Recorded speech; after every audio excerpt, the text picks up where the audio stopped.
咱个来看，昨暗暝7点外，新北市邦桥有一台笨色车，后车道熊熊的庆烟哦。当地环保局是初步认为，可能是笨色有行动电源，所以嘛提醒民众哦，亲像电池、高压喷管，佮有一寡米粉、太白粉这款物件，会有导火的可能哦。所以是禁止当作一般的笨色，违法上最是当罚6000块。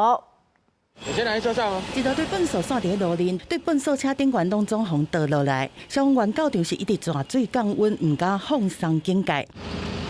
几分钟前，一阵白烟冲出来，驶几台车。案发的粪扫车第2到暗时7点外，伫新北市邦桥收运到一半，忽然间是呛烟，紧急伫半路停落来。清洁队发现讲，并不是粪扫车本身出问题，是后车道粪扫堆的关系。可能是垃圾里面含有危险物品，那危险物品可能包含了杀虫剂、瓦斯罐等等的高压喷瓶，那也有可能含有锂电池或是随身的充电器等等的，可能都有造成这样子的情形发生。当地环保局研判讲，疑似有行动电源，无防好好分类，就等去粪扫车，加上事发的前一天固定停收粪扫，拜伊粪扫量比其他天搁较济，才出勤半点钟到1.6吨左右。因为加济摆一直地，才会导火烧起来。杀虫剂的罐子可以直接丢。保特瓶呢可以回收了，塑胶类的、电器类的，然后电池啦，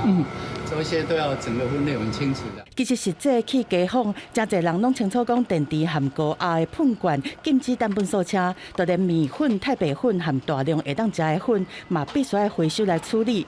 环保局提醒讲，只要防查到无照规定来分类，就会当照废弃物清理法来罚1200到6000。记者综合报道。